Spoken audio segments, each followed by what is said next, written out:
Bueno, hola, ¿qué tal? Buen día. Muchas gracias a todos ustedes por acercarse a escuchar y a conversar. Muchas gracias, Pablo, por la editorial. No creo que estemos a la altura nosotros. Bueno, muchas gracias a la Mazota por la invitación. Estoy muy contento yo de estar acá conversando con ustedes en la universidad pública en este momento, con la facultad tomada, en defensa de la educación pública, ante los ataques de las políticas neoliberales del gobierno de Macri, que como todos sabemos apuntan a la privatización de los bienes públicos y a transferir los recursos de las clases bajas a las clases altas. Y en ese sentido entiendo, como bien decía Pablo en la editorial, que estas jornadas son, entre otras cosas, un acontecimiento en defensa de la educación pública. Y es por eso también un honor para mí formar parte de ellas.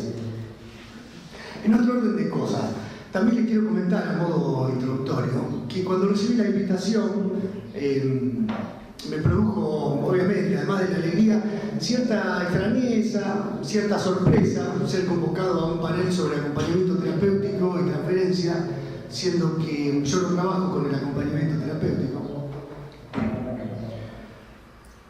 Pero después me gustó mucho la idea. Por un lado, por un motivo personal, y es el placer de compartir un panel con gente que quiero mucho, como son Juan, La Negra, María Eugenia y Mauro, pero también por razones teóricas y políticas. Y de eso quiero hablarles. Hay un psicoanalista que se llama Germán García, discípulo de Oscar Mazota, el gran discípulo de Mazota, quizá, ¿no? Estamos tan pegados con Juan, pero... Germán García recuerda que transferencia es un eufemismo universitario para decir amor. De esa frase, Germán García se desprenden las dos cosas de las que quiero hablarles. No, en realidad quiero hablar de un montón de cosas, pero, y de hecho no me fue fácil elegir qué recortar. Recorté 2 puntos, como para introducir la cuestión, como para empezar a conversar de acompañamiento terapéutico y transferencia. Bueno, la primera es que recordar que transferencia es amor nos va a permitir reconocer la transferencia como un hecho universal que desborda el marco de la práctica analítica. Ahora bien, como es el psicoanálisis el que la ha descubierto, la ha teorizado y ha insistido en su importancia, eso le otorga al psicoanálisis el poder y la obligación de elucidar su sentido. Y este primer punto va a consistir en situar que la práctica del acompañamiento terapéutico no puede ser pensada sin el concepto freudiano de transferencia. Después, un segundo momento, se va a tratar de que, si bien no es que la transferencia no pueda ser pensada sin el acompañamiento terapéutico, es decir, no es reversible la frase, pero entiendo que abordar el concepto de transferencia en este contexto, en esta facultad, a partir de una práctica puntual y concreta como es el acompañamiento terapéutico, que por lo que tengo entendido muchos de ustedes sostienen, es muy enriquecedor. Porque sucede que en la facultad, en los congresos, etc., se suele hablar de psicoanálisis hablando de psicoanálisis. O como dice el psicoanalista Ángel Fernández, se habla psicoanalíticamente de psicoanálisis y se corre el riesgo de que el psicoanálisis se vuelva un discurso sin consecuencias. Es decir, todo lo contrario, respecto de lo cual Freud, Lacan y Mazota han insistido. Si el psicoanálisis se vuelve algo importante, como bien sugería la editorial, por otra parte, la vida deja de ser lo importante. Y si la vida deja de ser lo importante, el psicoanálisis desaparece. Bueno, entonces, les decía, el primer punto es que Freud se encuentra con la transferencia en la práctica analítica, como todos saben. Pero de ninguna manera Freud plantea que sea un fenómeno inherente y exclusivo del análisis, muy por el contrario.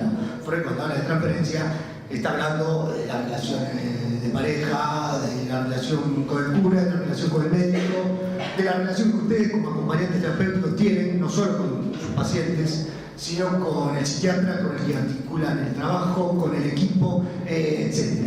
La transferencia no es entre individuos, del mismo modo que el psicoanálisis no lo es. Cuando Jacques Lacan, por ejemplo, plantea en el seminario 1 que el psicoanálisis no es de a dos, no es entre dos, está diciendo que no es entre individuos, no es entre personas, tampoco es la transferencia. Y si me permiten el término, la transferencia es transpersonal, es una red de relaciones sociales. Y por lo tanto, hay muchas prácticas o relaciones humanas en un sentido amplio que operan con la transferencia sin saberlo y sin necesitar interrogarla ni elucidarla. No es el caso del psicoanálisis ni tampoco del acompañamiento terapéutico. Bueno, pero entonces, si transferencia es amor, preservar los dos términos, ¿no? O sea, se impone la pregunta, ¿cuál sería la diferencia entre el amor a secas y el amor de transferencia? Que es la pregunta que se hace según Freud en su texto Puntualizaciones sobre el amor de transferencia, ¿no? ¿Y qué dice Freud? No hay diferencia. Es decir, la diferencia la hace el analista. La diferencia es la posición, la respuesta, el tratamiento que el analista haga de ese amor. Freud toma el caso en ese texto de una paciente mujer que se enamora del analista, ¿no? Dice Freud lo que sucede, de hecho es así, sucede mujeres con valores, con toda la combinación posible, en este caso es una mujer, se enamora del analista y hace una propuesta amorosa sexual, ¿no? El analista puede responder con amor, y en ese caso se ha formado una pareja, Roberto Galán, también puede responder con el deseo de analizar. Y en ese caso se forma otra cosa, que no es mejor ni peor, es otra, es un psicoanálisis. Ahora bien, hay otro término que Freud utiliza, que no es sinónimo de transferencia, ni tampoco es sinónimo de amor, pero están los tres muy emparentados, que es la mágica palabra sugestión. Así la introduce Freud en el capítulo que le dedica a Psicología de las Masas y Análisis del Yo, al cual titula justamente Sugestión y Libido, es decir, sugestión y amor. Como Freud mismo se encarga de aclarar en el interior del texto, dice libido es amor.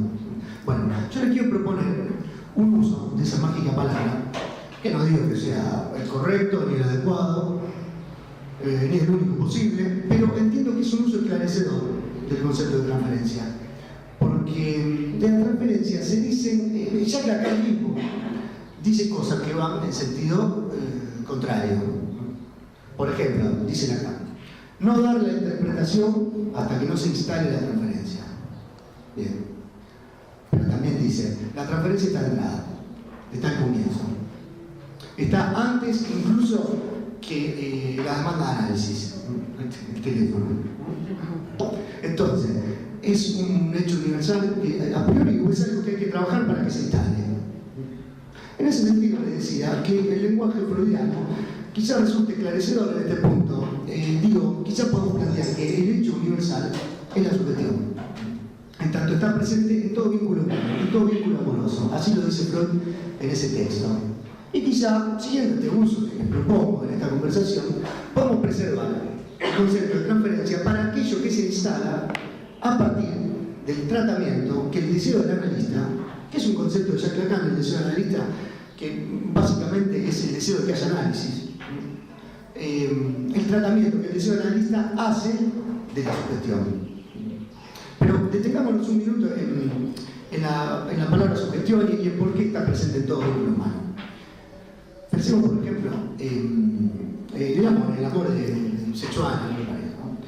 No hay duda de que está ahí la sugestión operando, ¿no? Por la vía de la idealización, de la sobreestimación del compañero sexual, de la que hablaba Freud, bueno, por la vía de la ilusión siempre presente del amor, de hacer de dos uno, el engaño del amor, como lo llamaba Jacques Lacan en el seminario 11. Bueno, sin el engaño del amor, sin la sugestión, no cogeríamos nunca, ¿no? Quiero decir que en el amor usamos la sugestión para ir a la cama. El médico usa la sugestión para curar, no para que se someta a un tratamiento y se cure. El cura usa la sugestión para capturar fieles y hacer prosperar el negocio de la iglesia. Bueno, y así el psicólogo usa la sugestión para corregir a la gente y adaptarla al buen orden del mundo, es decir, de las empresas. O sea, que la gente vaya a laburar, eso es un psicólogo, ¿no? Que el tipo que tiene insomnio, el tipo, la mina, que tiene insomnio, pueda dormir por la noche no esté cabeceando a mitad de la mañana en la oficina. Bueno, el psicoanalista va a hacer un uso distinto de la sugestión.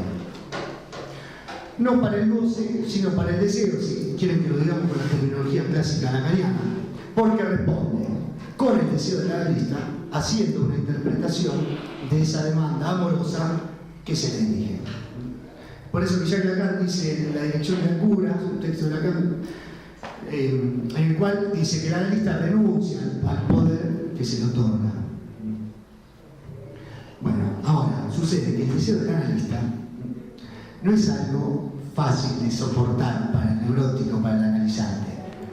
Es más bien algo enigmático, inquietante, dramático. Por eso la paciente de Freud lo quiere acostar al analista. No porque sea Jim Morrison. Bueno, Jim Morrison no quería llevar toda la cama porque creía que era Jim Morrison. Hasta Jim Morrison se creía que era Jim Morrison. Bueno, pero quiero decir, el analizante o va a querer hacerse amigo del analista, te trae regalitos, va a querer cualquier cosa con tal de no soportar el deseo del analista, con tal de que no haya análisis, con tal de no analizarse, o va a querer pelear, va a querer discutir al paciente también, o va a querer invertir la relación y poner el enigma de su lado y presentarse como un ser intrigante, se queda callado. No se me ocurre nada. Quiero decir, en un acompañamiento terapéutico se van a encontrar con todo esto. Se encuentran con todo esto. Pero el asunto es que esto que se ha dado a llamar las resistencias al análisis propicia el trabajo. Es por eso que Jacques Lacan decía que las resistencias son las del analista. No porque no las haya en el otro lado, pero son las del analista las que obstaculizan el trabajo. ¿Y cuándo sucede eso? Cuando al analista se le pierde la brújula, que es el deseo del analista, sin el cual, si me permiten decirlo así, no hay transferencia, ni acompañamiento terapéutico. Hay sugestión. Y la sugestión busca perpetuarse, eternizarse, para seguir y seguir y seguir operando y cobrando. La transferencia no. La transferencia busca liquidarse. Un análisis, al igual que un acompañamiento terapéutico, tiene que terminar.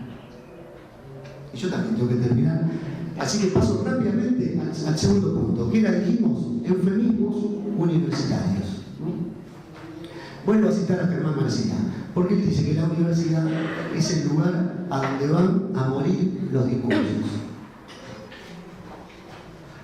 ¿Qué quiere decir esto? Bueno, que estemos, por ejemplo, una clase entera hablando, discutiendo sobre la botella de Klein. Y al terminar la clase, nadie sabe qué cuerno tiene que ver esa superficie inorientable que Lacan toma de la topología con alguien que sufre y viene a vernos al consultorio. Pero este no es un problema de los profesores, ¿no? En el sentido de la cuestión personal. Jacques Lacan en un texto que se llama Radiofonía, porque a Jacques Lacan le gustaba llevar el psicoanálisis a la radio negra. Jacques Lacan en Radiofonía Jacques Lacan en Radiofonía dice el universitario tiene horror del psicoanálisis por estructura, es un hecho de estructura. Bueno, la traducción que hace Oscar Mazota de ese texto dice que el universitario detesta el psicoanálisis, porque el psicoanálisis se trata justamente de que el discurso tenga consecuencias, que alguien se mueva de la posición en la que está y conquiste una posición que no conoce. Oscar Mazota, que no casualmente se lo ve poco en el plan de estudio de esta facultad, era muy sensible a estas cuestiones.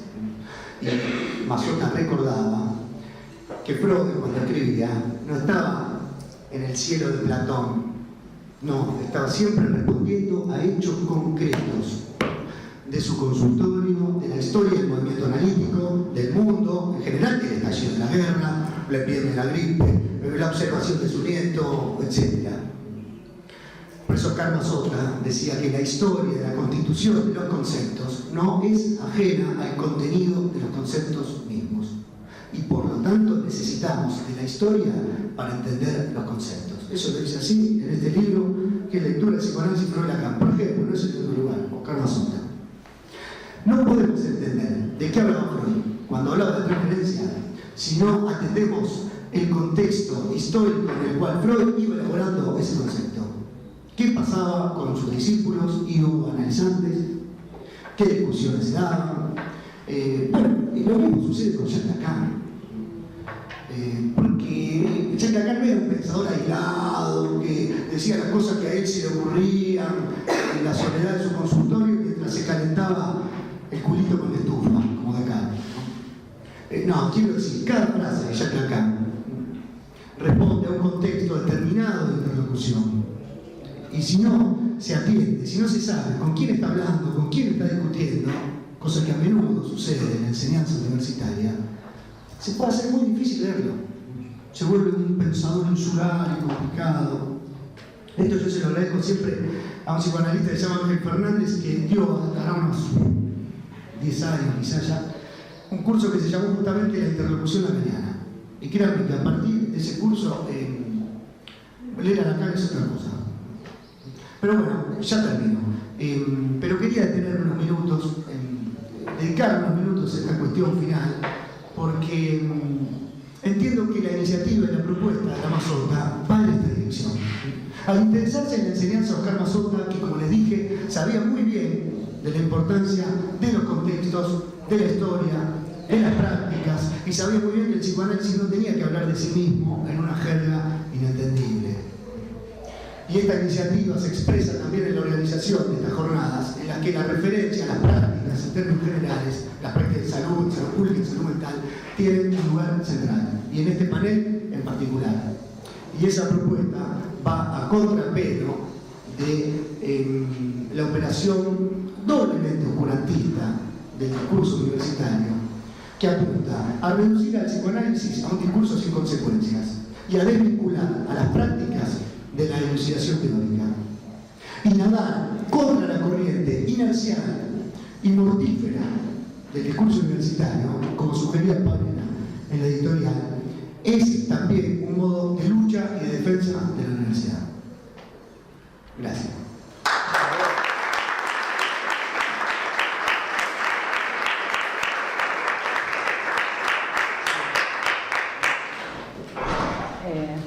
Hola, buenos días a todos. Bueno, después de Javier, qué difícil, ¿no? Bueno, gracias Javier por todo lo que él pudo compartir en relación a la transferencia, que digamos nos allana un poco el camino como para continuar pensando esto de la transferencia en el acompañamiento terapéutico. Hay una cuestión que me venía recién a la cabeza, a ver si ustedes me ayudan, porque se llama la transferencia y el reverso de las normalidades, ¿no? Las jornadas. El reverso del psicoanálisis es del 69, por ahí, ¿no? Por ahí. Después de Mayo francés, y ahí está el tema de los 4 discursos, y ahí, bueno, Lacan justamente, digamos, pone en cuestión esto de que traía justamente acá Javier, el tema del discurso universitario, ¿no? Como dice, como el discurso amo moderno, ¿no? El discurso universitario. Es muy interesante, me gustó esa asociación que he llegado a hacer acá escuchando al compañero, y más aún la puedo hacer estando acá en este momento, en las jornadas de la Mazota, que me parece que ofrecen una posibilidad de acercarnos a la técnica, a la práctica del psicoanálisis, a pensarlo desde otro lugar diferente, quizás al que, por lo menos cuando yo transité en la universidad, viví, digamos, en los 90, yo estudié en los 90,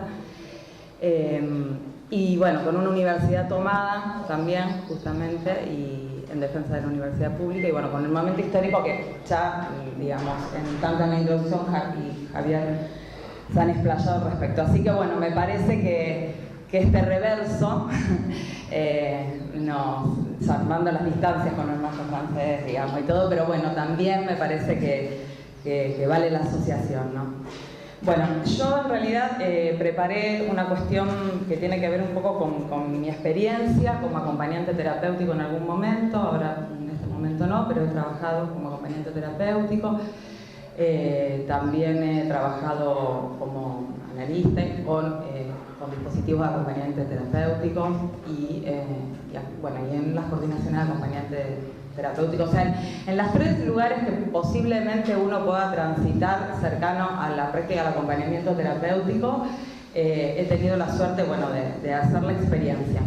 Por lo cual, cuando me dijeron transferencia en el acompañamiento terapéutico, dije, wow, digo, hice tantas cosas y nunca me puse realmente a pensar este tema, digamos. Uno lo tiene, pero bueno, realmente primero me asusté, dije, no voy, digo que no puedo. Y después digo, bueno, no, vamos a tomar, digamos,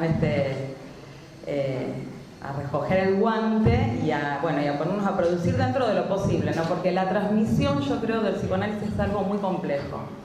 Transmitir algo del orden de la práctica y de la experiencia tiene una complejidad enorme. En la universidad estamos acostumbrados, creo que el formato posiblemente universitario, el discurso, ¿no?, es recibir, digamos, el conocimiento y cerrado y poder pensar que a partir de lo que nos van a transmitir vamos a saber qué tenemos que hacer. Error porque no es así. La idea es, por lo menos con los compañeros decíamos acá, abrir preguntas, dejar, digamos, problematizada esta cuestión y sí tener algunas cuestiones obviamente de orientaciones teóricas y de otros autores que han escrito y que obviamente empezando por Freud. Ah, bueno. Lo voto. ¿Cuál fue? Esto me lo hacen a mí. Bueno, aquí hay una cosa. Bueno, entonces, para no extenderme tanto y que no me lleve, poder transmitir un poco lo que preparé, les cuento. Bueno, yo empecé con el tema del acompañamiento terapéutico. La primera pregunta que me surgió es cuando nosotros hablamos de acompañamiento, ¿por qué? Ahí se escucha mejor, ¿no? ¿Por qué decimos terapéutico, no? Porque podría ser un acompañamiento y me parece que lo diferencia, y sobre todo por la formación que nosotros tenemos y al lugar que somos convocados, es justamente esto de lo terapéutico, ¿no? Entonces lo primero que hay que pensar es cómo llega un pedido, si uno está, digamos, trabajando como acompañante, cómo llega ese pedido, qué lecturas uno puede hacer de lo que a uno se le está solicitando en ese acompañamiento terapéutico. Generalmente, lo que le daría el marco de terapéutico, digamos, en el mejor de los casos, es que el pedido venga de un analista o que venga, digamos, de un equipo de salud que esté trabajando con este sujeto, usuario, acompañado.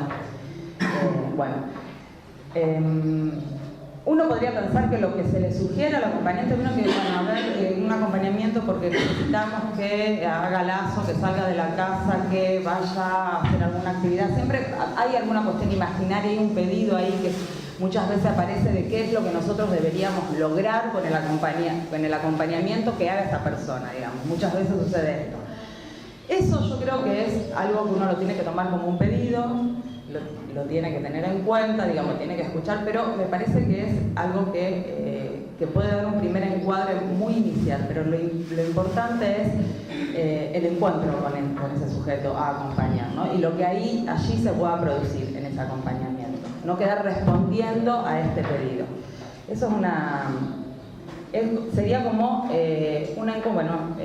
algo a construir, digamos, a ver si...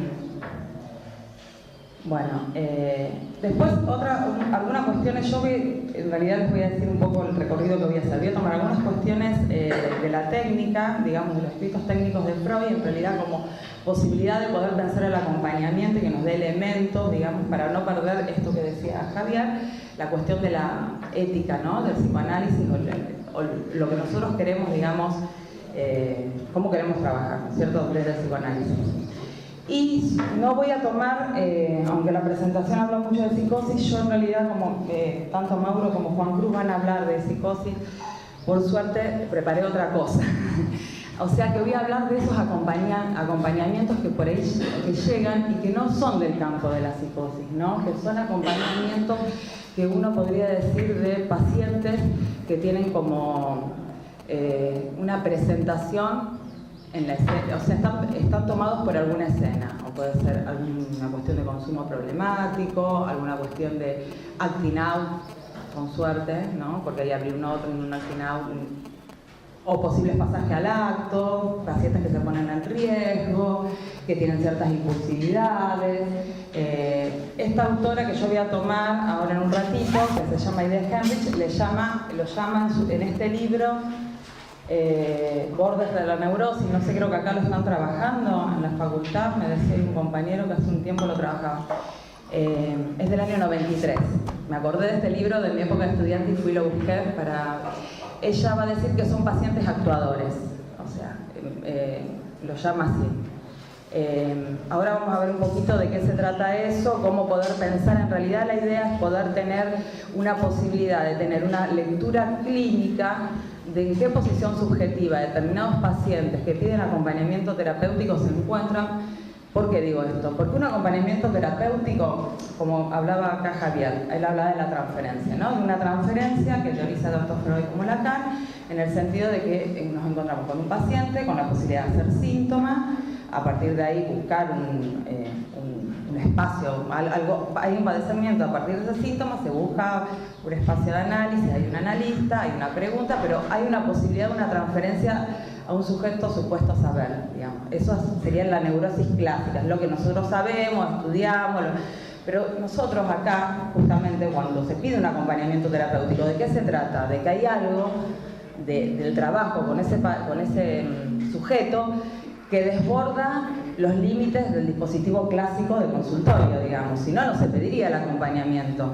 ¿no es cierto? Entonces, bueno, ¿qué pasa? Puede ser el campo de la psicosis, que ya decía que los compañeros lo van a tomar, o pueden ser otras presentaciones, digamos, otros sujetos que se presenten con modos donde la transferencia al modo neurótico tradicional, digamos, porque no sé cómo definirlo, se vería comprometida, dificultada. Entonces esa transferencia que no se da, bueno, se piden los acompañantes. Yo voy a tomar un poco esta cuestión y yo creo, también voy a introducir esto antes de hablar de las cuestiones técnicas de Freud, así medio rápido, porque capaz que voy a estar mucho, si no. ¿Cuánto? ¿Vos me avisás? ¿Faltan? ¿Cuánto pasó?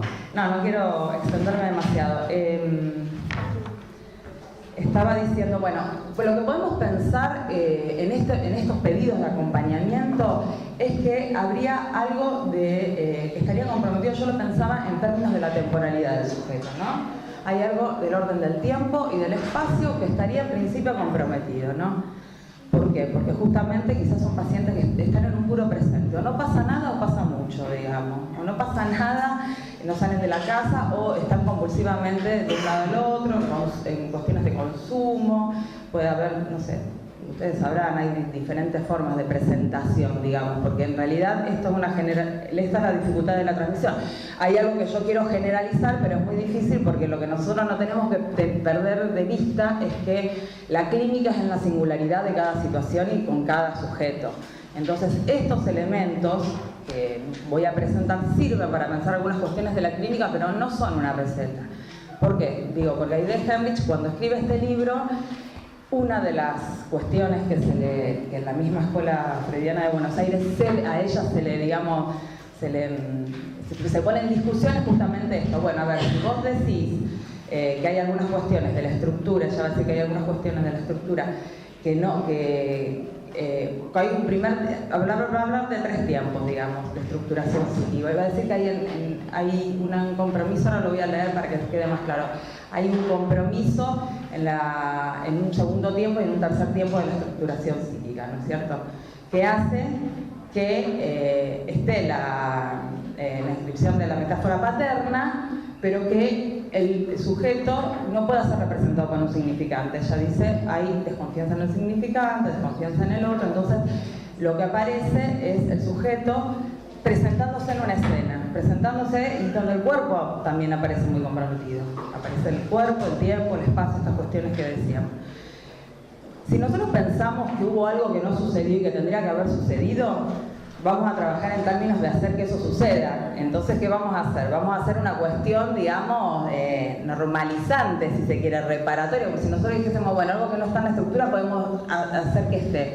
No creo que se vaya por ahí, sino que lo que sí me parece que nos puede dar elementos para saber la posición subjetiva del paciente y después, o del usuario, en nuestra época era paciente, del usuario, del sujeto, poder ver en qué posición está para poder ver cómo somos tomados en la transferencia, que ese es el punto también, porque no es lo mismo cómo uno como acompañante va a pensarse en la transferencia en un paciente en el campo de la psicosis, en un usuario en el campo de la psicosis, o cómo puede pensarse cuando no estamos hablando del campo de la psicosis. Acá Aide lo pone como borders, ¿no? Bueno, toma la cuestión también que Lacan trabaja en el seminario de la angustia, no sé si en este libro o en otro, que es con el hombre de los lobos, ¿no? Que utiliza también ahí la cuestión de los bordes, con el episodio alucinatorio, que es una alucinación, pero no es una psicosis, digamos, en ese sentido.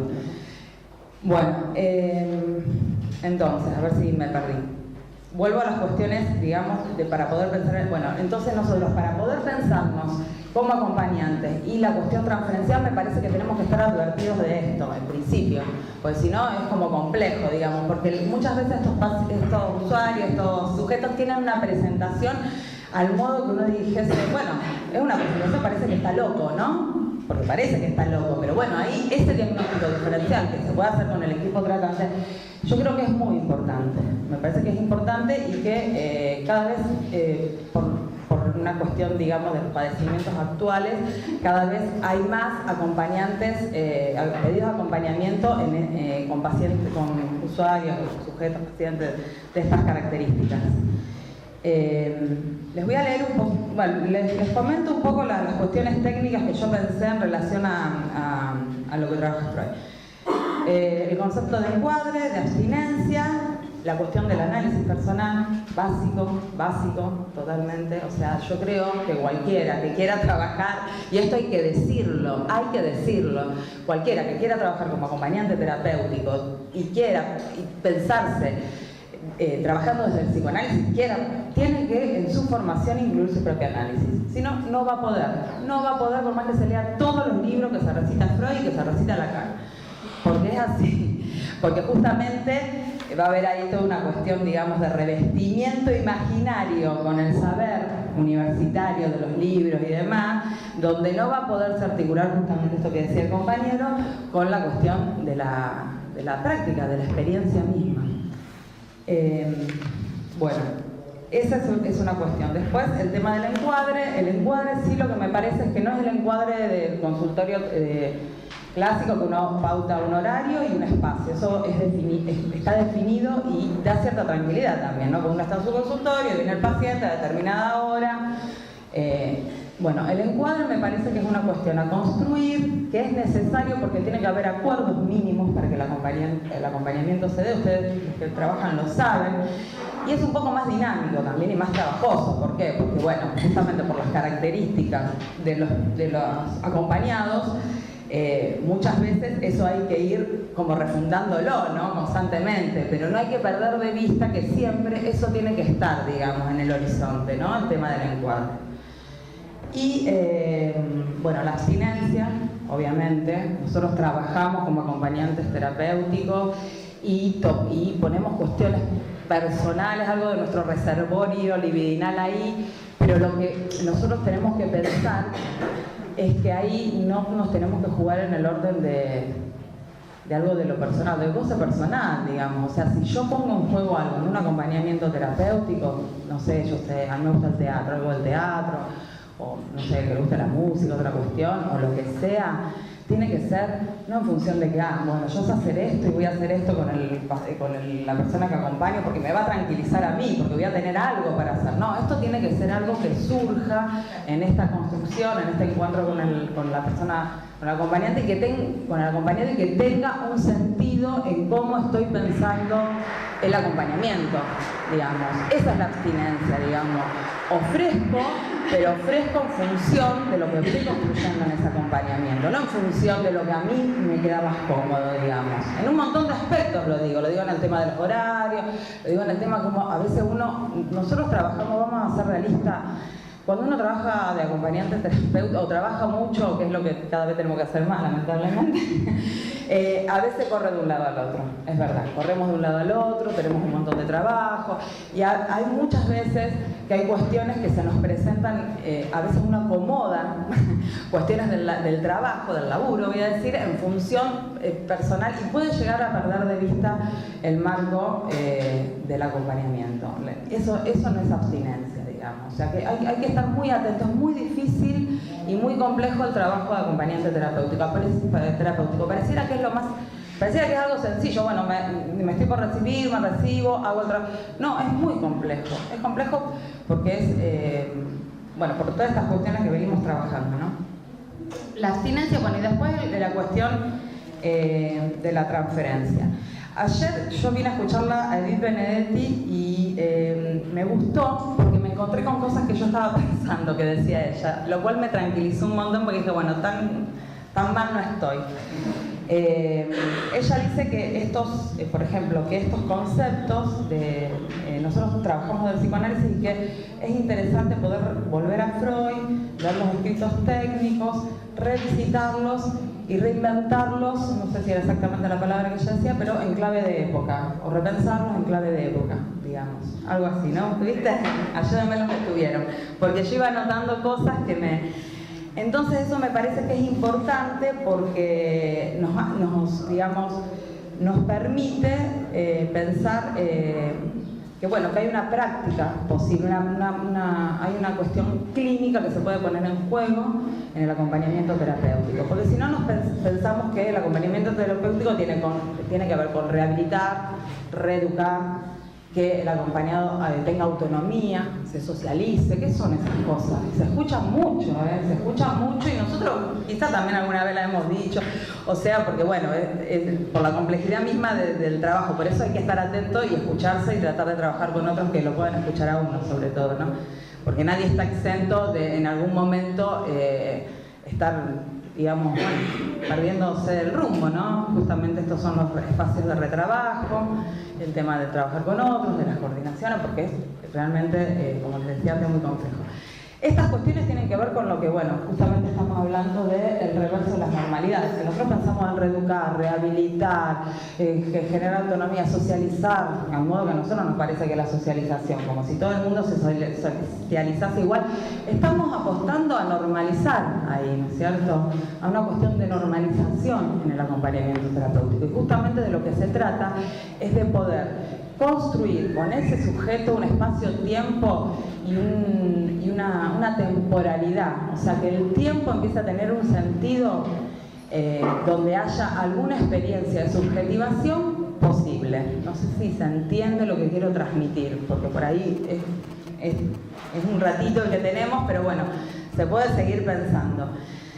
Yo por eso hablo mucho de la experiencia. Hay quienes hablan del acompañamiento terapéutico, creo que es Marité Colovini, y me parece que en el libro de punto de transmisión ella habla en términos de espacio transicional, me parece. Sí, estereotopía. Sí, algo, lo tengo, no lo llegué a leer, pero justamente este espacio entre. Ayer Edith hablaba del entre, ¿no es cierto? Entre dos. Ella decía, yo algunas cosas anoté,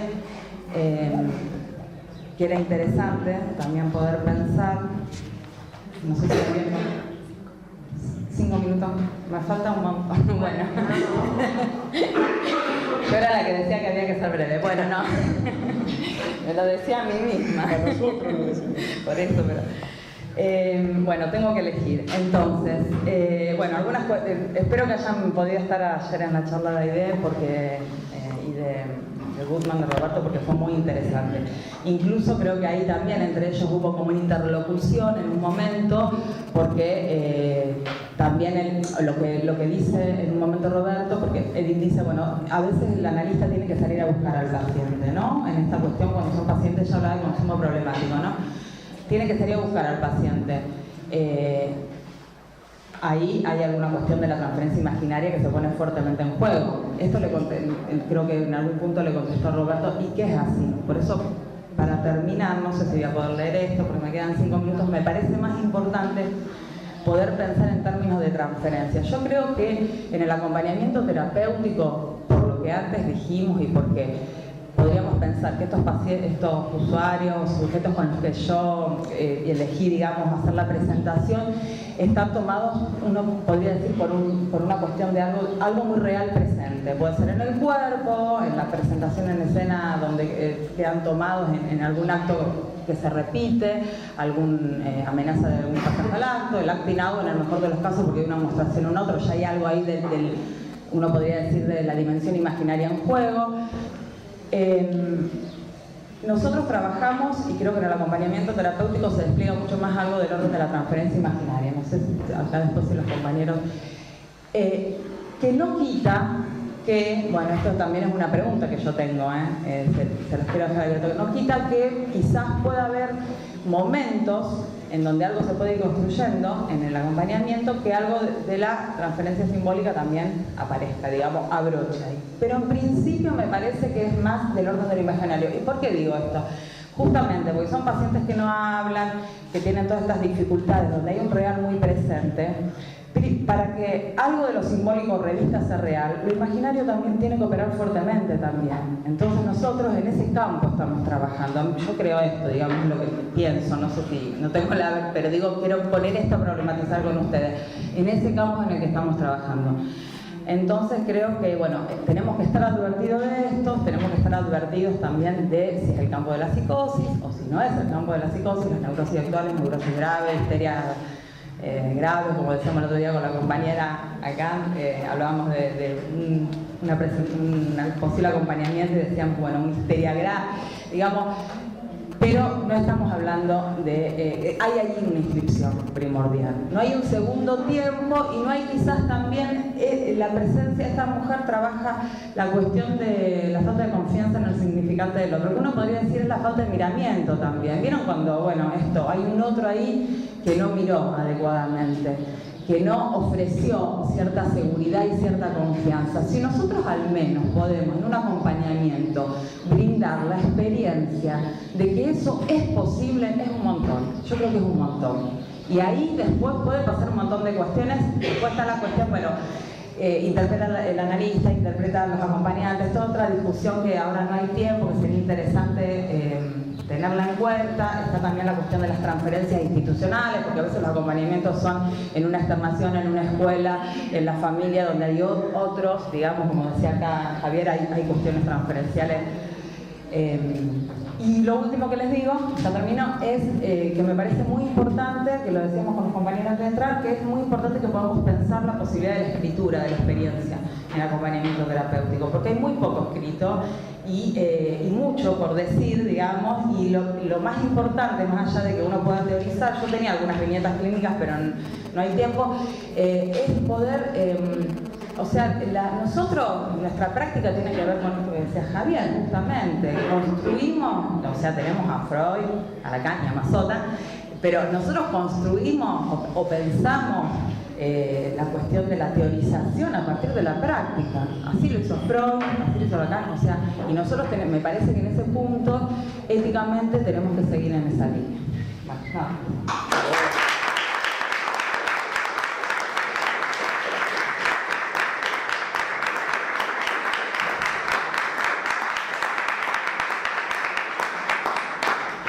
¿Se escucha si hablo así? ¿Escuchan atrás? Sí. Porque me percibo un poco con el micrófono. Bueno, yo voy a arrancar por otro lado. Voy a ser el genio maligno. El acompañamiento terapéutico no es un psicoanálisis. Tiene en todo caso la promesa de volverse analítico. Pero quizás, digamos, es una promesa supeditada a esto, al trabajo formalizado. Digamos, la posibilidad de que quienes... Ah, bueno, me parece directo. Bueno, habla él. Bueno, me parece que queda supeditada a la producción. la posibilidad de que lo no analítico del acompañamiento y que sucede mientras se acompaña pueda volverse después una formalización analítica. Vamos por partes. Por ejemplo, cuando se inicia, como decía recién la negra, el pedido y se busca esclarecer la diferencia entre demanda y pedido, eso que suena, digamos, que suena tan bien, respecto al acompañamiento, supone siempre una dificultad de la palabra. Si uno es acompañante, no está en la misma condición que la del analista. Vaya a saber también qué es eso, pero no está en la misma condición. Entonces, ahí empiezan a aparecer como dificultades en el aula, dificultades de puesta en dispositivo, en encuadre, porque tampoco es tan claro. El acompañamiento es, si necesita de la transferencia, necesita la medida que se puede esclarecer por su dinámica. No hay forma de esclarecer el acompañamiento sin la dinámica de la transferencia. Suceden muchas cosas a contrario. Es como, hay una definición de transferencia que también viene del lado de lo maligno, que la da Le Buffet en la anatomía de la tercera persona, que dice que la transferencia es lo que arruina cura, ¿no? Es una definición por la vía del obstáculo de la transferencia. La transferencia no es eso amoroso que viene de afuera y que después se deposita, en este caso en el acompañamiento. La transferencia es lo que arruina incluso el diálogo, lo que arruina la dinámica del tratamiento, es lo que aletarga el tiempo de la cura. Me parece que esa versión de la transferencia es muy importante para empezar a pensar cómo esclarecemos el acompañamiento. Fíjense que por más que seamos y que hayamos iniciado nuestra práctica como estudiantes, no cesamos de entrar a trabajar como con cierta soberbia, porque el acompañamiento nos ha dado un alojamiento precoz en cierta clínica que es muy complicada, que en el psicoanálisis de acá no está tan tratada, además como la de la psicosis, la del autismo precoz, la de la toxicomanía que hablaba la negra recién. El acompañamiento ha facilitado esa entrada al tratamiento de estas estructuras, pero ha facilitado la entrada sin un saber. Es la primera impresión que se tiene, es lo primero que se arruina, es lo primero en función de lo cual, eso no analítico, en función de lo cual quizá uno después empieza a pedir un análisis. Porque con esto negra que decía de la exigencia de analizarse, la exigencia de analizarse es cuando uno ejerce un psicoanálisis, el acompañamiento, uno no se puede hacer acompañar, ¿no? Es otra práctica en el acompañamiento. Uno no pide un acompañamiento para después ejercer el acompañamiento. Al ser otra práctica, al no tener todavía una elaboración, al no tener tampoco una formalización técnica o metódica más que técnica. Cuando digo técnica, si lo confundo no importa, hablo de método, ¿sí? Al no tener todavía un método, ni tampoco alguien en nombre de lo cual uno puede ejercer ese método, como hacemos todos los freudianos, ¿sí? No hay un Freud del acompañamiento, no hay un poeta de la horda todavía, ¿sí? Entonces, hay un punto de la dinámica de la transferencia en el acompañamiento que enseguida golpea para que uno apele al psicoanálisis, ¿sí? Enseguida golpea, ni bien se golpea la puerta, ni bien se golpea el celular, enseguida empieza a golpear, a arruinar lo que uno cree que sabe. Porque no, por más ignorantes que seamos en la materia del tratamiento con la psicosis y demás, cuando uno entra a trabajar con la psicosis se cree que sabe. Esas son también las resistencias del deseo de tratar, o del deseo de analizar, o del deseo de acompañar. Cuando uno entra cree que sabe. Ese es todo un tema. Por lo menos todos estos años que vengo ejerciendo, es todo un tema. Cómo yo me he comportado con otros colegas, como colegas, digamos, muy jóvenes también, no es que no saben.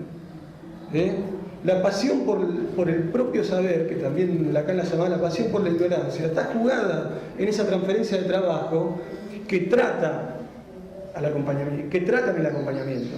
No es que uno entra no sabiendo. Es muy importante priorizar la versión de arruina cura o de arruina cosas, digámoslo así, extendámosla un poquito más, la versión de arruina cosas de la transferencia para que desengañe de la ignorancia o desengañe del punto de resistencia. Yo no les podría exigir que se analicen, pero les aseguro que en un equipo de tratamiento se van a comer alguna para que quizá después vayan a análisis.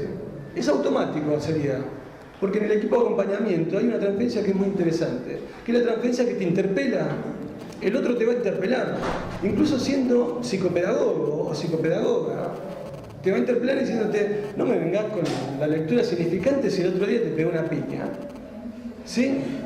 Digamos, toda esta cosa de la hegemonía discursiva que Javier hablaba del saber universitario del psicoanálisis, digamos, enseguida se desengaña el acompañamiento. Es interesante esta práctica, porque es una práctica que, si bien tiene cierto déficit de formalización, es una práctica que te arruina el saber con el que venís. Te interpela automáticamente ese saber con el que venís. Y lo hace a través de otro, porque uno no se interpela con cualquiera. En esto está la dinámica de la transferencia, que es el amor. Yo me puedo interpelar, y esto es el amor y el erotismo. Porque también he conocido que hay acompañamientos que no terminan en la cura, pero terminan en amoríos. He conocido muchos amoríos que han venido del acompañamiento. Es decir, eso interpela. Cuando uno está en un acompañamiento y le gusta una mujer que trabaja con uno, es muy probable que uno deje de tratar de la misma manera. Eso es la dinámica de la transferencia. Te arruina la lectura. ¿Sí? Estás ahí coqueteando, tirando plumas, te olvidaste el caso. Eso es tratar de desengañarse de la transferencia, pero no es sin pasar de largo. Porque el punto de la transferencia siempre no es advertible. La transferencia como obstáculo no es advertible. En ese sentido tendríamos que entender al psicoanálisis, y también por la añadidura del acompañamiento, como una transferencia ya analizada. Habría algo que sería analizable del todo. ¿Se entiende? Es como si el sujeto podría ser analizable del todo, no se vanecería en algún punto. Y lo no analizable es el motor del psicoanálisis. Yo dejo un analista, me voy con otro analista por algo no analizado. No me voy porque tengo fin de tratamiento y qué sé yo. Me voy por algo no analizado, una tajada más en otro lado. El punto de la transferencia, por ende, necesita pasar de largo. Entonces, hay algo que es interesante, que es, en los equipos de tratamiento, hay algo de ese, que puede ser la versión iluminada, la de creer que con una lectura hay algo que se puede curar, con una lectura hay algo que puede tener eficacia, y que se escucha eso, se va escuchando, hay que ir desgranándolo, hay que cuidarlo también. Hay que cuidar al que arranca con esto de, no, hizo esto, me parece que tiene que ver también con, claro, no puede integrar el significante, hay una forclusión. Empiezan a hablar así, pero si eso no se aloja, es decir, si eso no se toma en transferencia en un equipo de trabajo, es decir, en una transferencia de trabajo, es probable que hagas vos, no trabajes la resistencia. No hay que advertirle nada a nadie, hay que interpretar. Es la única advertencia que puedo decir. Y en la medida en que cuando trabajo me invito a la asociación libre, o al discurrir libre, o al pasear libre, llámenle como quieran en el acompañamiento, y al otro también lo invito a que meta la pata, a que me hable de la forclusión del nombre del padre, o a que me hable, no sé, de su tartarabuela, que era melancólica y que se lo transmitió a su bisabuela y su bisabuela. Esto de no sé cuántas generaciones para armar un silencio. Digo, me parece que el punto que quiero transmitir de la transferencia es ese, es el punto de obstáculo que no puede eludirse con advertencias. Yo no les puedo advertir qué es lo que no tienen que hacer en general. Lo que puedo hacer, si estoy trabajando en un caso, y vengo haciéndolo hace 2 años, es ofrecer el material de interpretación, de desciframiento y de construcción que tuve. Es siempre a pasar. Lo inconsciente se trabaja como formación. Lo inconsciente no se trabaja como invitación promisoria. Lo inconsciente descifrado, construido, se trabaja como siempre como formación, es pasado. Está conjugado en pasado. Se cree que si no, lo inconsciente sería algo como invitable bajo promesa a tratar. Lo inconsciente es eso, digamos, es eso que aparece como formación y que como desciframiento uno puede ofrecérselo al otro cuando ingresa en un caso. Quizás ese es un punto de cuidado para las nuevas generaciones de acompañamiento, de invitarlos a acompañar con cierta coordinación. Es una figura que yo no la he ejercido nunca, es una figura que tuve cierta resistencia también, porque me parece que es una figura, hago una digresión, ¿sí? Es una figura que aparece a contrario. Me parece que lo importante de la coordinación es si la transferencia lo amerita. Es decir, si algo que arruina cura, lo amerita. Si vos tenés que hacer como una especie de no sé, de barrera en relación a lo escolar, por ejemplo, porque toman a los acompañantes como si fueran, no sé, amigos calificaditos. Entonces ahí necesitas como una persona que realzar a alguien que sea como medie, intercepte entre esos dos, que es a veces la dirección, la docencia y el acompañante, y instalás como interpretación a un coordinador. El coordinador no puede ofrecerse de antemano, ¿sí? La figura del coordinador también es a contrario, es la figura que es una interpretación. Todo el psicoanálisis es una interpretación. Una definición de psicoanálisis es nombrarlo como neurosis de transferencia, es nombrarlo como tratamiento. Esa es una definición de psicoanálisis. Es una neurosis de transferencia, es una enfermedad transferida, es una satisfacción sustitutiva. El acompañamiento terapéutico, ¿qué satisfacción sustitutiva de qué? ¿Se entiende que no hay teoría en eso? ¿Qué ofrece el acompañamiento terapéutico? ¿Por qué hay 8 personas alrededor de otra? El número, ¿qué significa en la estructura? ¿Qué supone el número en la estructura? ¿Qué supone un conjunto de 8 más menos 1 en una estructura? ¿Por qué hay coordinación y 8 acompañantes?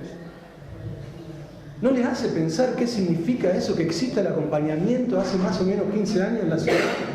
¿Qué pasó con la enfermedad urbana? ¿Qué pasó? ¿Por qué existe el acompañamiento como existió el psicoanálisis? Psicoanálisis existió como neurosis de transferencia, salvaje, arriba de un tren, en un paseo por un lago.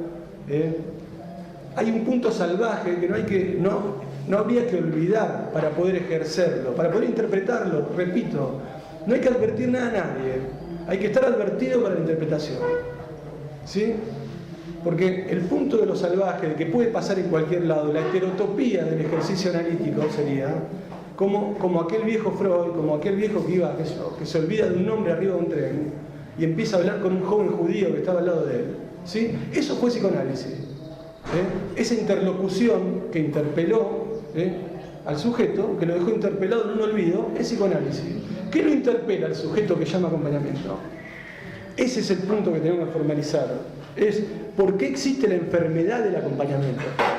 Porque si el psicoanálisis es una enfermedad, y no en el sentido solamente de tiene que parasitar Norteamérica, si el psicoanálisis es una enfermedad, lo es porque el acompañamiento también es una enfermedad sustitutiva. Cuando uno acompaña, ofrece una enfermedad. Es decir, ese es el punto que uno empieza. ¿Cuál es el punto? No, son muchos puntos con los cuales uno empieza como a abrochar lo que sería el amor al amor de transferencia. Es el punto donde esa estructura pasa al tratamiento. Pero ¿cuáles son? ¿Cuáles son esos puntos? Es muy importante ese esclarecimiento. ¿Qué es ese punto? Donde el amor pasa a ser amor de transferencia. O donde una enfermedad, digamos, que ya no puede llamar a ninguna otra institución, porque a la escuela ya no la puede llamar porque fue expulsado, porque a la familia no la puede llamar porque es expulsado, porque no sé a qué otra relación, como decía Javier hoy, ya no las puede llamar, no le puede hacer una demanda a eso porque ya está segregado, cae en el acompañamiento y el acompañamiento lo recibe. Hay un psicoanalista local que es Omar Amorós. Él habla, para pensar el acompañamiento, por lo menos en el autismo y en la psicosis, y en el caso como de lo que Único decía de privación social, habla de masoquismo. ¿Por qué no hablamos de eso? ¿Por qué no hablamos de las piñas, de los escupitajos, de las rajuniones, que suponen que el amor puede hacer, que se pueda sobrevivir el amor después, como decía la negra hace un rato? Pero primero primero te hacen zancadilla o le pegan al vecino, salen a los tiros, te meten a buscar droga en una villa, loco. Digo, hay un punto que es como muy riesgoso para pensar cómo sobrevive el amor en la crueldad, cómo sobrevive el amor en la sexualización del vínculo, porque el amor de transferencia es una maniobra, pero el amor de la transferencia está sediado por la sexualización, porque no hay que cancherear con eso. Si se te tira encima una paciente, tenés miedo de salir en los diarios, no canchereemos, es grave, da miedo, da miedo. En ese sentido parece que el número es importante, de que el acompañamiento supone una enfermedad sustitutiva de un número mayor a 1. Muchas veces. Habría que ver por qué para una individuación, para un sujeto, como decían los lacanianos, para un sujeto son necesarios, vuelvo con el 8, son necesarios 8. ¿Sí? 8. Vuelvo con... ¿Cómo era ese cosa? Riverito. ¿Por qué hace falta Riverito en el acompañamiento? Digo, hay algo de eso, de lo que es lo que interpreta en el acompañamiento, que necesita del obstáculo de la transferencia y que necesita no injuriarla con advertencias. A la transferencia es necesario no injuriarla con advertencias, porque el punto de la transferencia puede ser cualquiera y puede venir de cualquier lado. No se puede estar advertido, repito, sí estar al acecho, como al acecho flotante, para poder alojar e interpretar. Porque es muy fácil muchas veces pensar el tratamiento con la psicosis, es muy difícil sostenerlo. ¿Sí? En ese sentido, digo, si encima a eso le sumamos como cierta especie de impulsiones superyoicas del orden de vos ahora tenés que hacer tal cosa, vos tenés que hacer... No, me parece que el punto es no se puede no derrapar en el tratamiento con la psicosis. A veces escucho como que hay una resistencia que escucho, que se las comparto, que es como, a veces se cree que esta especie de promoción de no retroceder ante la psicosis se vuelve como una especie de sentimiento heroico ante eso, ¿sí? Y lo que veo es que para no retroceder ante la psicosis, lo que la psicosis ofrece en transferencia supone muchas veces pasar de largo. Muchísimas veces. No hay que tener tanto miedo a... Hay como una fantasía neurótica en los tratamientos de si le digo tal cosa y se desencadena. Yo tampoco soy un gran experto, tengo algunos años laburo en esto, pero no se trata de si le digo tal cosa y se desencadena, porque ese es el punto de la emboscada neurótica. Muchas veces, como Freud en los comienzos, seguimos pensando a la psicosis por la neurosis. El método de tratamiento de la psicosis es un método que tenemos que aprenderlo, así como una desollinadora en el psicoanálisis.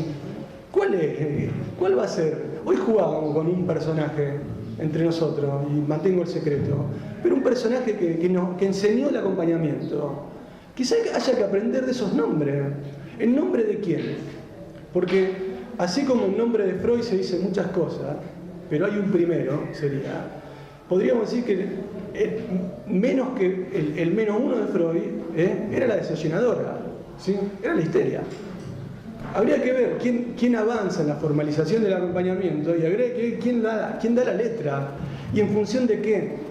Porque la palabra muchas veces en la psicosis, que es este cuidado de si le digo tal cosa se partirá o no sé qué, que quizás es como un temor que en transferencia queda al lado del acompañante cuando trata la melancolía, ¿sí? Muchas veces. Digamos, ahí está la importancia de la diferenciación diagnóstica. En la melancolía sí, como que la palabra parece que se corta con tijerita, esa de cortarse las uñas chiquititas, ¿viste? Es como, ay, me parece que si digo algo más, ya está, me tengo que ir, ¿no? Y es como, Pero con la psicosis, el habla y esa lengua y ese galeo y esa homonimia y eso que si yo digo micrófono, el otro dice me voy con la fono y empieza a jugar con, claro, me voy con la fono, ¿a dónde vas con la fono? ¿Por qué te vas con la fono? Y empieza como que del fono se va, no sé, al trono. Ese juego, que no es el juego de la sintaxis neurótica tampoco, ni tampoco de su emboscada. Es necesario pensar la transferencia con la resistencia. En Freud siempre fue así, en Lacan lo mismo. Pero una de las resistencias que siempre son del analista, en este caso del acompañante, es creer que a la psicosis, no sé, esquizofrénica, paranoide, digamos, habría que hablarle con el temor de la emboscada. Eso es neurótico. Yo de verdad, claro. Vieron que el obsesivo te dice lapicera, en realidad te está echando la mierda, pero te dijo lapicera. Después habla con un amigo y le dice, no sabes las cosas que le dijo a Juan Cruz Catena. ¿Entendés? Lo eché a la mierda, qué sé yo. Viene ese amigo común y me dice, me dijo tal que te echó a la mierda. Y yo, me dijo lapicera. Esa es la emboscada y es neurótica. El obsesivo cree que dice mucho más de lo que dice, entonces uno tiene que tener cuidado con eso porque enseguida puede ser embargado. Me parece que hay algo del tratamiento con la psicosis que supone operaciones, con esto incluso después si quieren seguimos dialogando, pero supone operaciones más cerca del cuerpo erógeno a veces y de la economía que del temor a la lengua. El punto de la resistencia viene por el lado del cuerpo para trabajar. Es como eso que Omar direcciona como recibir con masoquismo. El goce del analista es el masoquismo, dice, ¿no? ¿Qué significa eso? Lo dice también Winnicott y se lo recomiendo en ese ensayo que es hermoso, que es El odio de la contratransferencia. No sé si lo leyeron. Es un ensayo tremendo para el tratamiento del antisocial que él dice y de la psicosis. Tremendo, tremendo. Y el punto es que la recepción de la angustia y del terror, dice Omar, dice Winnicott, no es simple, no es erógenamente simple, no tiene muchas palabras. Me volvió a pegar y pensé que había intervenido, ¿viste? Se volvió a tirar al piso y dice caída, le apareció el monstruo y pensé que había armado un cuerpito. No sé, pensé que entre los dos, como Ortega el otro día y García que lo sostenía el cuerpo, que entre los dos le veníamos armando un cuerpo. En la psicosis es eso, es cuerpo erógeno, no se sabe muy bien si en este vaso no está un pedazo de ojo. Es loco, pero es así, no sabes si vos rompés el vaso y le estás rompiendo un miembro. Pero es cuerpo, es la economía, es el tiempo. Otra vez con un amigo, para avanzar en alguna formalización, decíamos que está bien, el tratamiento con la psicosis, en el acompañamiento es el tiempo, es el secretariado. Pero trabajamos el secretario del tiempo, que parece una banda de cumbia. Nos gustó eso, como que el acompañante como secretario del tiempo, que supone progresiones, regresiones, que supone avance y retroceso, que supone secretariar eso, tomar el registro del cuerpo. Por eso es masoquista, porque son golpes, como dice Nietzsche en la genealogía de la moral. El mayor auxiliar de la memoria es el dolor, pero el dolor está transferido en el acompañamiento, muy seguido. Quizá ese dolor explique el número, no sé, como hipótesis, ¿sí? A veces parece como una especie de pelea de catch, ¿viste? Que por lo menos pelean 3 contra 3, entonces si uno está derruido, entra el otro. Y esa rotatividad también, ¿no? Eso existe en el acompañamiento, que vamos rotando. No hay que idealizarlo eso. Uno se puede equivocar, le puedo ofrecer tomar mate a la melancolía. Se equivocó, es verdad.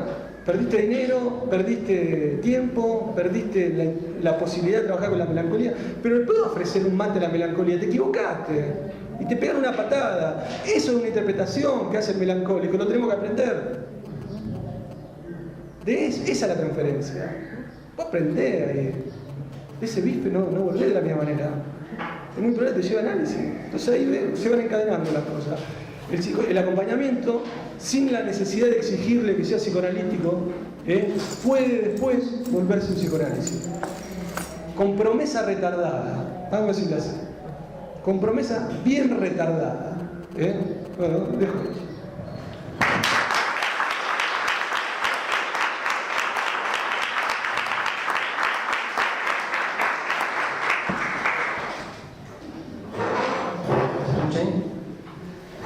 Bueno, buenos días a todos y a todos. Les quiero contar que estoy muy feliz de estar sentado acá con grandes compañeros.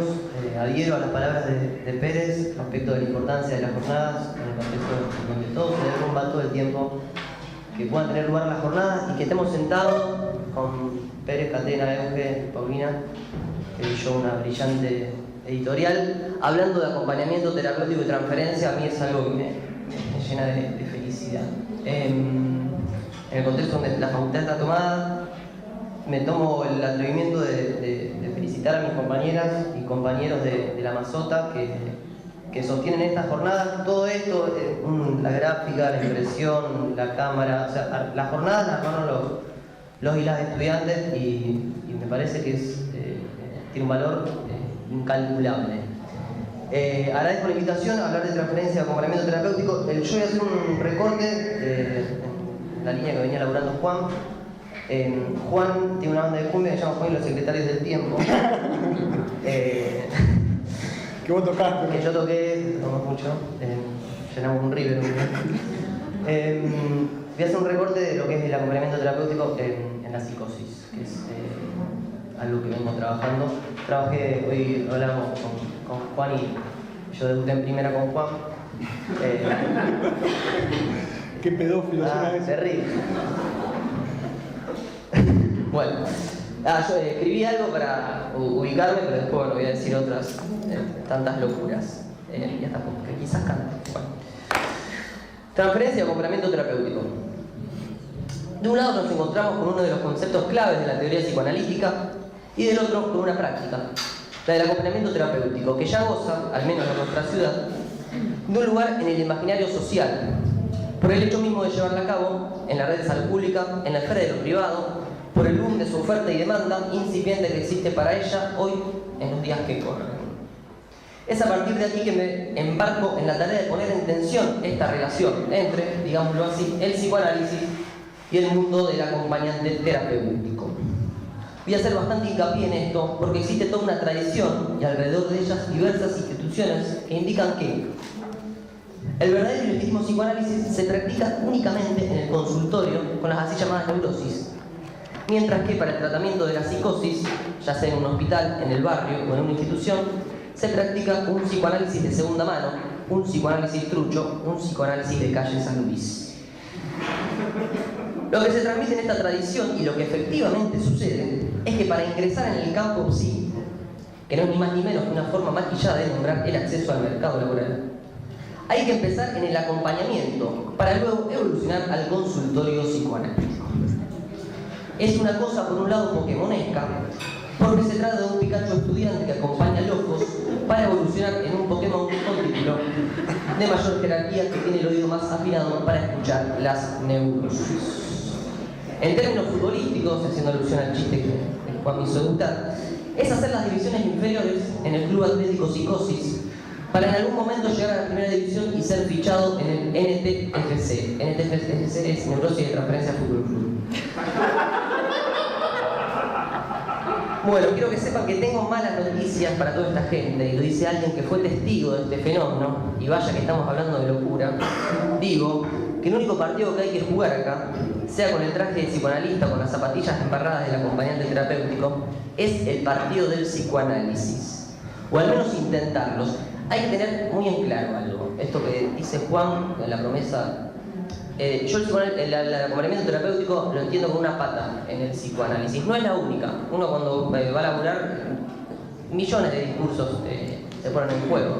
El discurso de la desmanicomialización, de lo comunitario, de la salud mental, de la criminología mediática, del capitalismo, digo. Pero no es o al menos la apuesta es a poder hacer una lectura clínica desde el psicoanálisis. Y esto no me tiembla la pera en decirlo, ¿bien?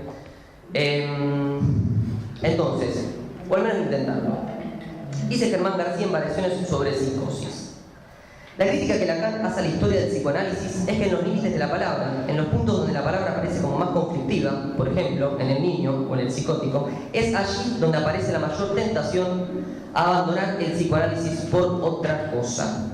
La historia del psicoanálisis se puede leer como una historia donde, en nombre de los niños por un lado o en nombre de la psicosis por el otro, se ha modificado el dispositivo analítico. Ustedes saben que la propuesta de Lacan es retornar al dispositivo freudiano y desde ahí volver a plantearse tanto el problema de la psicosis como el problema del psicoanálisis infantil. Fue ahí que luego de leer El retorno al dispositivo freudiano decidí viajar en el tiempo, exactamente 105 años atrás, hacia el pasado, para aterrizar en 1913, año en que Sigmund Freud publica Sobre la iniciación del tratamiento. Independientemente de que sea un escrito que posee ya más de 100 años, vale aclarar que cuenta con plena vigencia a la hora de pensar el inicio de un tratamiento psicoanalítico. La idea es servirse del mismo para pensarlo en clave AT. Me tomo el atrevimiento de jugar un poco y modificar levemente su nombre original por este otro, sobre la iniciación del acompañamiento. Los consejos de Freud son claros y a modo de manual va enumerando uno por uno. Revisaré si los mismos no pueden pensarse para la clínica del acompañante terapéutico. La iniciación del tratamiento, nos dice Freud, comienza con un periodo de prueba, a partir del cual se determinará un diagnóstico. En el mundo del acompañante terapéutico, generalmente la situación a la cual nos convocan ya posee un diagnóstico, y no solo eso. Se conocen las cosas que el paciente puede y no puede hacer, sus gustos, disgustos, caprichos, y la lista que es interminable.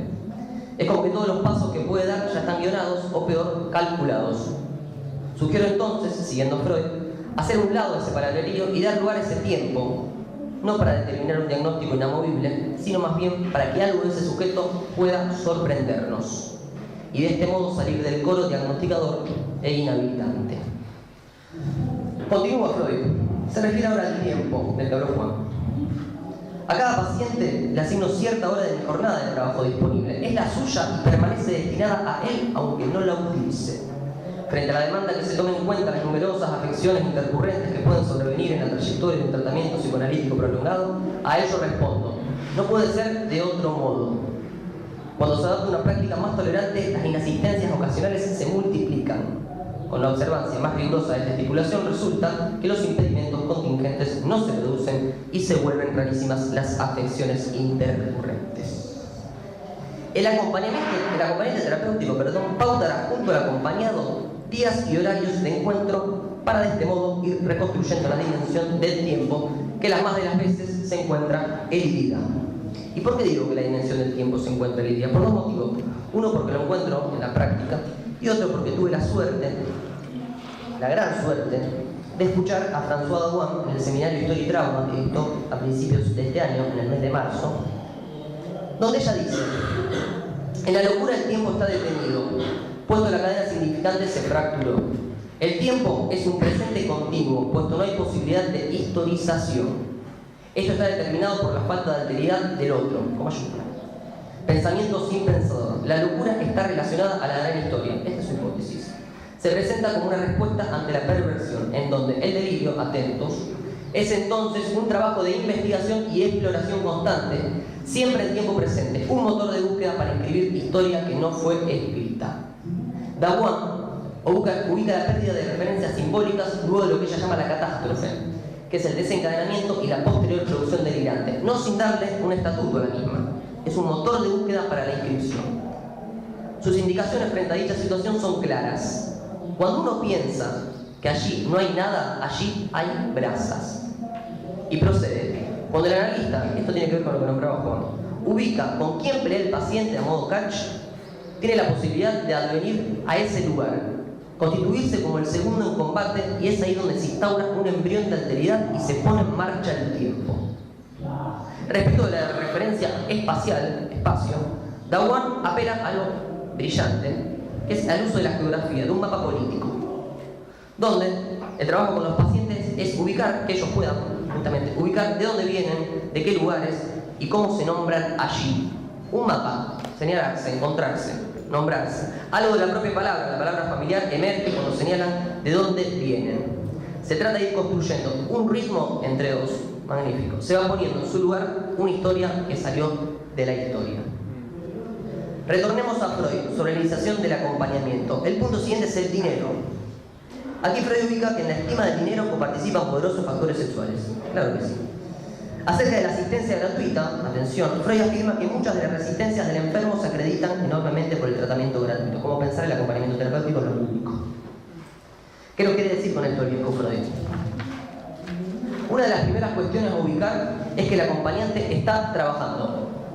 Es decir, percibe dinero por la función que cumple, para rápidamente ubicar una simetría en una relación que la más de las veces tiende a confundirse con la amistad.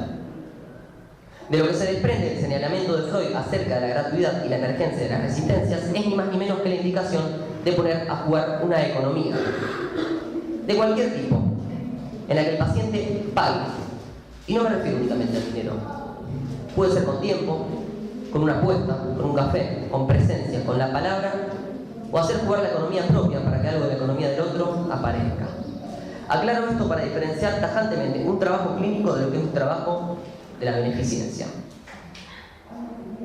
Capítulo aparte en lo que respecta el pago de los honorarios para el acompañante terapéutico. Y en esto hay que ser tajante también. Si esto no está fijado de antemano y se efectiviza periódico mensualmente, se hace insostenible el tratamiento y retorna de las peores formas, no sin tener efectos en la práctica. Digo, porque estamos laburando, pues si no parece bien, esto no es gratuito.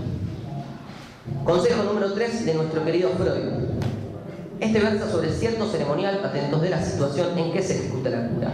Leeré entonces en un primer momento la frase original de dicho escrito para luego repetir el gesto desde la perspectiva del AT, él o los rituales que se ponen en juego. Entonces, nos dice Freud: mantengo el consejo de hacer que el enfermo se acueste sobre un diván mientras uno se sienta detrás de modo que él no lo vea. En clave AT sería: mantengo el consejo de hacer que el enfermo se cebe unos mates o se ponga unos puchos mientras uno se sienta al lado, de modo tal que entre el acompañante y el acompañado se ponga en juego algo que hace lazo por doquier. Sigue Freud: no tolero permanecer bajo la mirada fija del otro por 8 horas o más cada día. En clave AT: no tolero permanecer sin tomar unos mates, que son una fija, por más de 1 o 2 horas al día. Freud nos dice: es habitual que el paciente, frente a la sugerencia del pasaje al diván, la tome como una privación a esta situación que se le impone y se resuelva contra ella, en particular si la pulsión de ver desempeña un papel significativo en su neurosis. Decimos nosotros: es habitual que el paciente, frente a la sugerencia de tomar mates amargos, la tome como una privación a esta situación que se le impone y se resuelva contra ella, en particular si el azúcar desempeña un papel significativo en su psicosis.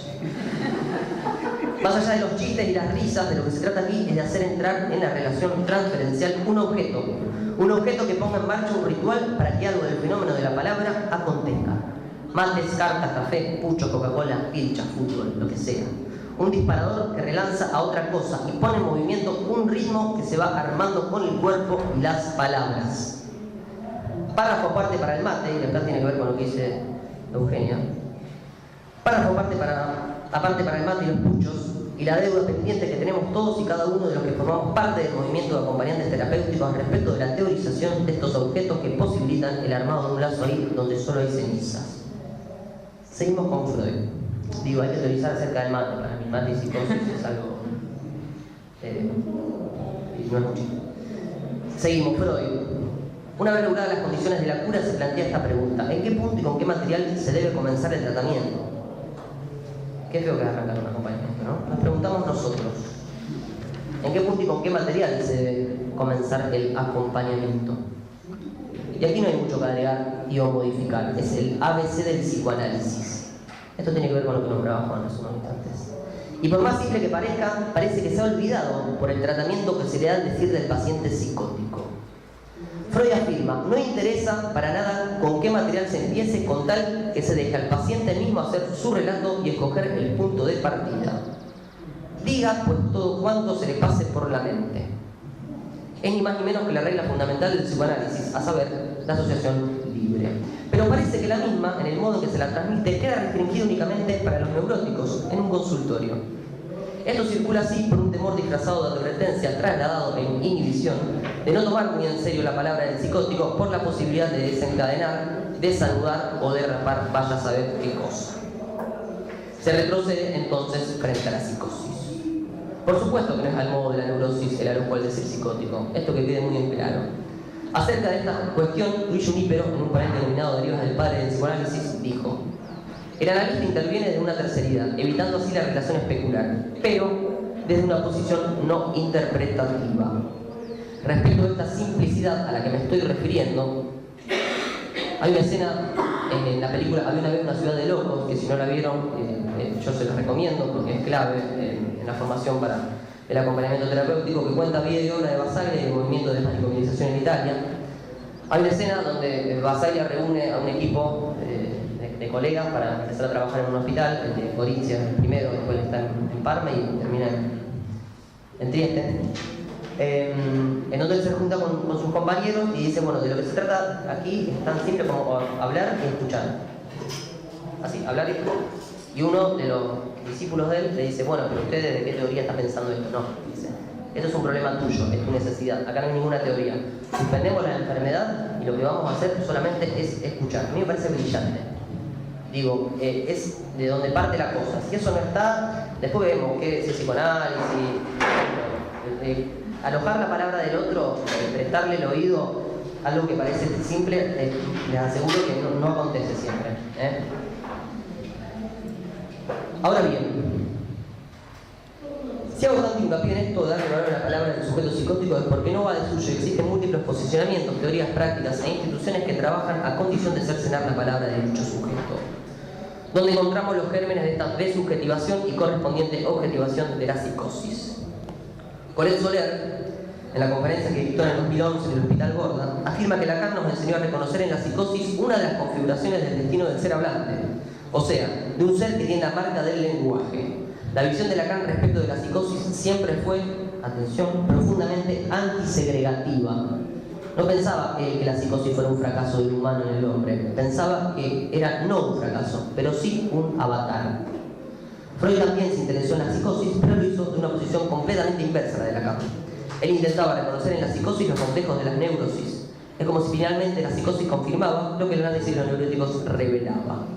Aluye en su texto, ustedes están al corriente, hay transferencia psicótica, estoy hablando con Juan, él había armado una movida brillante que llevaba este nombre, reafirma esta idea y agrega que es justamente Freud quien, al aseverar teóricamente la inexistencia de la transferencia en la psicosis, localiza que en la misma hay una ubicación de la cuestión transferencial que difiere sensiblemente de lo que él constataba en otra parte, a saber, en las neurosis. Pensar entonces a la psicosis desde la neurosis, o mejor dicho, neuratizar la psicosis, es un partido perdido de antemano. A partir de aquí se bifurcan dos caminos, o mejor dicho, se erige un muro que determina dos lados posibles. Ricardo Rodríguez Ponte, en una intervención del año 97 que lleva por nombre ¿Qué hacemos cuando analizamos la psicosis?, afirma que la clínica psicoanalítica es la clínica posible en un marco que es el de la transferencia. Es a partir de la consideración misma que se erige un muro. Ahora ya no entre neurosis y psicosis, sino más bien entre clínica psicoanalítica y otra que no lo es. Y ahí puede ir la clínica psiquiátrica, la clínica de los psicólogos, la clínica de los alienistas. Ojo, con esto Ponte no quiere decir que todo eso está mal, solamente que restringe el psicoanálisis para unos puntos. Dice: ¿están psicoanalista y psicótico del mismo lado del muro o este los separa irremediablemente? Y cuando Ponte habla de muro, se refiere a algo que es tangible, palpable, que está al alcance en la cotidianidad de las prácticas. O se entiende al psicótico como un sujeto de palabra que plantea transferencialmente, que cuenta con una historia, que cuenta con derechos, que tiene inconsciente, por ende tiene humor, y se está del mismo lado del muro, o se lo hospitaliza bajo un rótulo diagnosticador, es decir, se lo deficita, y todo lo que diga no tendrá ningún tipo de sentido, puesto vive y vivirá encerrado en un mundo, en un manicomio, o vaya a saber dónde, donde no hay ni habrá diálogo posible con él. Siguiendo esta serie del déficit, encontramos un sinfín de ideas que afirman que el delirio no tiene ningún tipo de valor clínico, puesto los delirantes creen que sus producciones discursivas pertenecen a la realidad. Si algo he aprendido a lo largo de todo este tiempo, y es gracias a lo que he tomado de muchos maestros que fui conociendo, es a desconfiar de los enunciados que se presentan como verdades absolutas. Creo que el trabajo clínico va todo el tiempo en esa dirección. Respecto a esta idea, que los locos creen que sus delirios forman parte de la realidad, Germán García dice algo interesantísimo. Dice que Lacan dice que si Schreber se tomó el trabajo de escribir 500 páginas para que otros entendieran la experiencia particular que él sufría, es porque sabía que a los otros no les pasaba lo mismo. Por lo tanto, él no ponía su delirio en una realidad que todos puedan percibir, Si creyera que el delirio es una realidad, Schreber diría: ¿para qué escribir si ya sabemos que el mundo será transformado? Y sigue García y aclaró algo que va en esta línea de desarmar el binomio neurosis-psicosis, policía bueno, policía malo. Dice: vemos que la única diferencia que tiene Schreber con un neurótico es que el neurótico delira, pero lo hace con algo con lo que todos deliran: con su familia. Como todos deliran con lo mismo, no se puede decir: mira cómo delira este. Es como si hay 3 hermanos y todos se ponen a hablar y dicen: che, viste, nuestro hermanito dice que mamá está loca. Y sí, está loca. Sí. A nuestras historias emocionantes, Freud las llamó la novela familiar del neurótico. En la psicosis podríamos decir la tragedia social del psicótico, porque Daniel Paul Schreber no se ocupaba de la familia, sino del orden del mundo, del futuro de Alemania, de cómo salvar a la humanidad de una decadencia total. Se ocupaba de grandes temas. ¿Por qué nombró todos estos psicoanalistas? ¿Por qué nombré a Lusch, a Ponte, a Colette Soler, a Freud, a Lacan, a Junípero? Bueno, porque el acompañamiento terapéutico, insisto, tiene una pata en el psicoanálisis, o por lo menos la propuesta que llevamos adelante, y cuando digo llevamos adelante me refiero al seminario de acompañamiento terapéutico que dictamos de la Mazota, que para mí es una de las principales referencias en el mundo del acompañamiento terapéutico. Otra experiencia tuvimos con Juan en sus puntos de transmisión, con toda la colectora, con Pérez, compartimos el curso anual de psicoanálisis dictado por Ángel Fernández, otra experiencia maravillosa para entender cómo va la cosa. Con Euge trabajamos juntos en el Colegio de Psicólogos, en un convenio, donde la apuesta, insiste, es el psicoanálisis. Nombré todos estos monstruos del psicoanálisis y tomo la palabra ahora. He dicho algunas cosas y a mí ya hay un punto que no me importa nada. Creo que el acompañamiento terapéutico tiene algo de la pérdida de la vergüenza, porque se nos convoca. En el público está un gran amigo mío, Julián Setti, con el cual tenemos un club, Club 13, un dispositivo sustitutivo que funciona en el centro de salud número 13. Maravilloso. Yo a veces con Julián decimos que tenemos el mejor trabajo del planeta por las escenas en las que vivimos, ahí que rozan lo bizarro, y uno me parece que tiene que estar dispuesto a esto. Yo hablando específicamente del acompañamiento terapéutico, quiero condensar en 2 estrofas de una canción, las cuales, insisto, a no importarme nada, las voy a cantar, para determinar de qué va el acompañamiento terapéutico. El tema que venía pensando mientras manejaba mi Vespa, que es muy linda por cierto, es Costumbres Argentinas de Los Abuelos de la Nada, escrita por Calamaro. 2 estrofas, digo, para señalar por una vida de por dónde va el acompañamiento terapéutico, y dice más o menos así, dice: no tengo vergüenza, ya la perdí. Dice: muerdo el anzuelo y vuelvo a empezar de nuevo. Muerdo el anzuelo y vuelvo a empezar de nuevo. ¿Qué significa esto? François Dawan, en su seminario de historia del trauma, ubica que las mal llamadas recaídas, término importado del paradigma abstencionista del consumo problemático, donde señalan una desorganización, un brote en estos sujetos psicóticos, son leídos en términos de recaída. Bueno, por suerte esta mujer vino desde París a Rosario y determina que esas recaídas, esos circuitos de repetición, no son siempre iguales, siempre hay una diferencia. El germen de la alteridad nos permite ubicar ahí que hay un registro simbólico del cual uno puede apoyarse para determinar que eso es diferente. Porque si no es siempre lo mismo, y en el trabajo en la locura no es siempre lo mismo. Uno tiene y debe apoyarse en esos pequeños registros, por más que nadie los pueda leer, de lo que se trata en el acompañamiento terapéutico, de poder ponerle palabras a esos registros para que no sea siempre lo mismo. Muerdo el anzuelo y vuelvo a empezar de nuevo. Después dice, maravilloso: tengo en la mano la carta para jugar el juego cuando quieras. Tengo en la mano la carta para jugar el juego cuando quieras. Transferencia en la psicosis, transferencia y acompañamiento terapéutico. El paciente, el acompañado, como carajo querramos llamarlo, tiene en la mano la carta y nos invita a jugar un juego. Uno, si está dispuesto a jugar ese juego, mete una pata en el delirio o en esa trama a la cual es convocado. Digo, es complejo, Lacan lo describe maravillosamente. La vida del psicoanalista no es color de rosa, la del acompañante tampoco, digo. Tiene momentos divinos pero tiene momentos que no son tan divinos. Digo, de lo que se trata es de soportar una transferencia y jugar ese juego.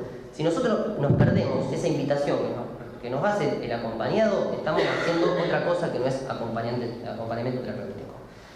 Caminándote. ¿Cómo sigue?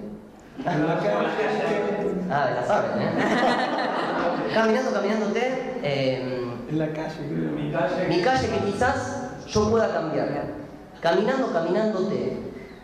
Punto nodal, marca del acompañamiento terapéutico por su desplazamiento, por el trazado en la ciudad, pero también por algo que nombraron los compañeros, es por esa cosa que se empieza a mover, más allá de si hay o no un recorrido por la ciudad. Algo se empieza a movilizar, digo, y ese es el lugar al cual nos convocan y del cual nosotros nos tenemos que poner a trabajar. Y la clave ahí es mi calle que quizás yo pueda cambiar. El quizás ahí es que no hay garantías y no importa si la calle cambia o no, importa el caminándote. Digo, no importa si la cura, en todo caso podemos decir lo que Lacan nombra como la cura viene por añadidura. Lo que importa es el camino, es cómo se va construyendo eso. No una promesa de, bueno, usted va a dejar de hacer esto, porque si no, nos metemos en esa cosa súper yoica de que el paciente pasa de estar encerrado a tener un título, no sé, en Facultad de Derecho. No. Y después, ¿cómo sigue? Bueno, ya ahí estoy viendo. Esperándote, costumbres argentinas de decir que no. Bueno, esperándote es dar lugar al otro. Si uno acoge al otro y le da un lugar, el otro lo va a esperar y viceversa. No es que el acompañado va a esperar a mí o yo voy a esperar. Es algo de a dos. En tanto y en cuanto uno se ponga a jugar con esa carta que tiene en la mano ese paciente, bien, en donde se construye, lo que dice Dawan, un germen de alteridad y uno entra en esa dimensión transferencial y se habilita un trabajo.